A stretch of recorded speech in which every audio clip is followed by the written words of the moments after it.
Hi there, Chris here with another quick tip for you all. In this video, we're going to continue our look at painting Roboute Guilliman from the new Triumvirate of the Primarch box set. And as you can see here, we already have the gold laid out. And so next we'll be working on the blue of the armor. For that, we're going to start off with some Macragge Blue. We're also going to use a fair amount of medium here, as you can see. And we're also going to use Liquitex Flow-Aid, which I have in this little dropper bottle, but it's Liquitex Flow-Aid.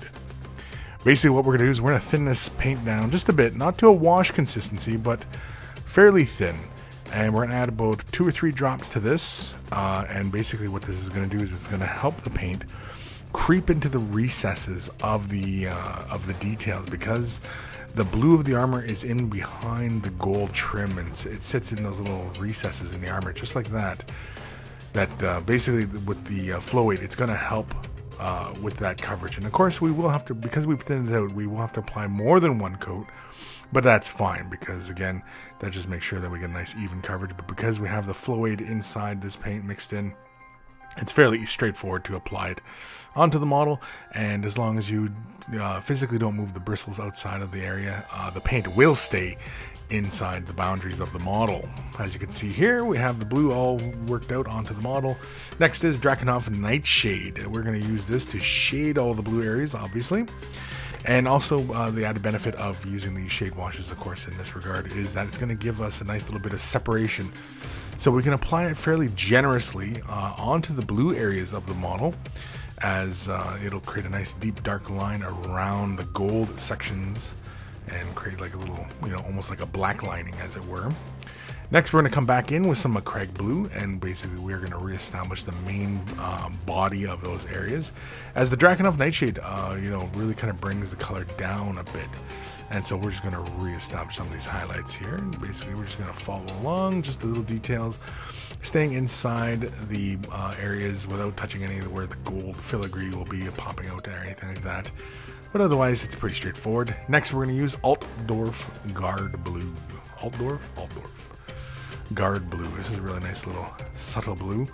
Great way to follow up these highlights on these guys. And so basically with this, we're just going to basically do not really a zenithal, but we're bringing all the highlights of these flat areas to the uppermost point of the model. Not quite like an edge highlight, as it's more of a broad kind of surfacing. Because it's such a small little area, I figured that we'll do the highlights like that instead of doing like a little edge highlight and following around the gold areas, as it were. Basically just going to be a high point. So basically imagine that the entire field is one solid gradient, as it were, and that's the way we're kind of working on these little sections here. Basically it becomes a little bit more apparent once we finish in with this Calgar Blue as well, as you can see here. And again, we're simply just going to go through and highlight and do a little edging on the hands and such, and the ends of the toes, anything like that. And as you can see there, so basically it's pretty straightforward as we work our way through, making sure that we stay just in the uppermost portions of each of the little panels of the armor.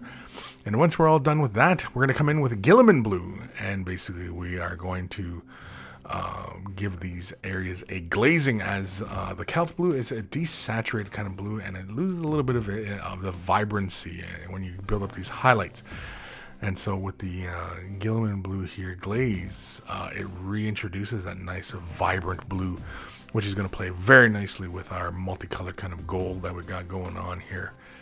More like an aged kind of gold, as it were, in the previous example of the gold. And so really we just go through and just basically apply to all the blue areas, trying not to hit any of the gold areas, but because this is glaze and it just pretty much follows wherever we want it to go, it's not going to, run wild or anything like that. And we're not applying it heavily on any areas. But as you can see there, that's the finished look. You just set it aside, allow it to dry, and then we'll continue on with the next portion. We've got even more painting videos in our MiniWarGaming vault. Click on the link below and see how I mask off these areas to reestablish some gold into the areas. Just click on the link, sign up for a free 7-day trial, and make sure that you sign up for this silver membership, and you'll get instant access to over 1,000 painting tutorials already in the vault. And so thank you for watching, and happy wargaming.